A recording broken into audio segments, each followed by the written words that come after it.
আমাকে ভালোবেসে ধেয়ে এসেছিল এক গহীন রাত। সারা রাত ঝাপটা বাতাসে খুঁজে ফিরেছি নিজের অস্তিত্ব। আবহাওয়া অফিস থেকে বেতার শব্দে ভেসে এসেছিল সব সতর্কবাণী। ভেসে এসেছিল 1 এবং এর পরে 11 নম্বর সংকেত।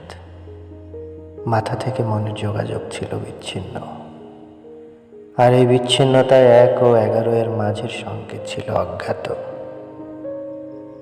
দুর্বার উদ্দামতায় সুখের হাতছানিতে মোমের মতো বলেছি, লোকালয় থেকে দূরে থেকেও হিমালয় গলে নদী বেয়ে সমুদ্রে মিশেছি।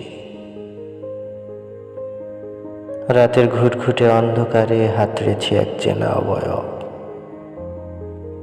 স্বাদে বিস্বাদে খুঁজে ফিরেছি চুম্বনের আহ্লাদ।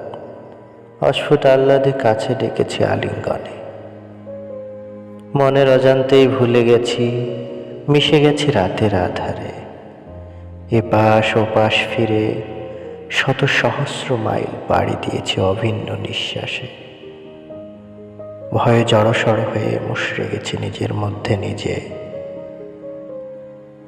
নিজেকে জড়িয়ে ধরে সান্ত্বনা দিয়েছি পথ খুঁজে পাবার। তবুও নিজেকে বিলীন হতে দেখেছি আবছা চোখে। সেদিন সংকেত ছিল কোনো এক ঘূর্ণিঝড়ের। মলিন মুখে গতিপথ পাল্টেছিল সে ঘূর্ণিঝড়। সেদিনের সে ঘূর্ণিঝড় আমাকে আঘাত না করলেও আমি হয়েছিলাম বিলীন। একে একে লণ্ডভণ্ড হয়েছিল সব স্বপ্ন, সব চাওয়া পাওয়া। আবহাওয়া অফিসের সম্ভাবনা মিথ্যে হলেও মিথ্যে হয়নি অস্তিত্ব হারাবার গল্প। এক অন্ধকারে হারিয়েছিলাম নিজেকে। কোনো সংকেত ছিল না, কোনো সতর্কবাণী ছিল না। কেবল ভোরের আলোয় উদ্ধার হবার জন্য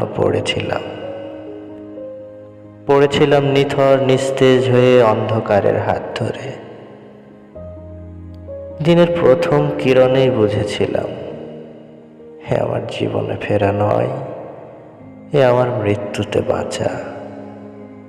বুঝেছিলাম ভালোবেসে যে ধেয়ে এসেছিল সে ছিল এক গহীন রাত, অন্ধকার।